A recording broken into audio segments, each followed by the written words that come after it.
What's up, guys? So dealing with this injury still, my little mallet finger injury here, as you can see. So it's been kind of sucky. It's a weird injury that it limits some things, doesn't limit others, but I'm gonna give you guys a little bit of information on what I've been doing since this injury, since I can't really train full time and in the full capacity that I want to train in. Number one, I've been studying.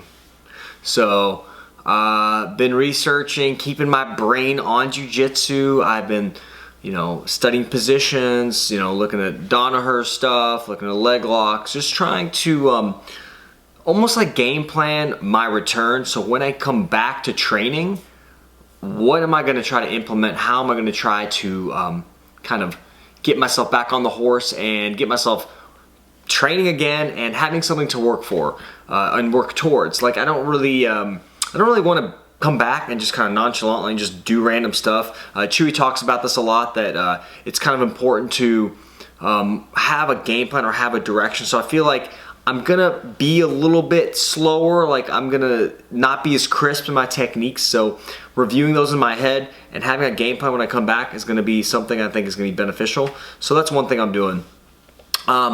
Number two, the second thing I've been doing is I have been training, weight training that is. So one thing that I tend to neglect, or I have neglected at times, has been my strength training. I used to do it a while back, but then I kind of got away from it, So I'm fortunate enough to have Joe Clark, and I'll put his information down below, of AverageJoeStrength.com.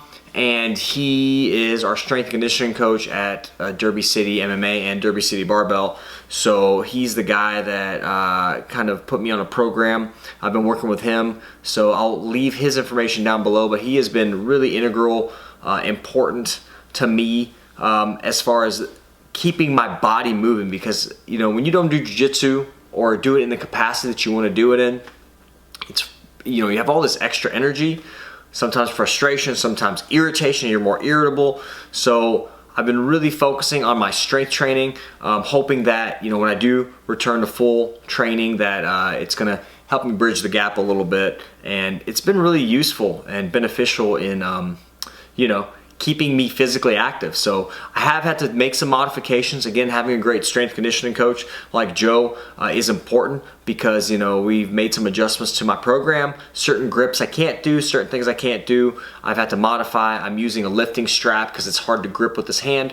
So I've been doing that as well. And then the third thing I've been doing, I actually figured out how to train, how to kind of roll and move around.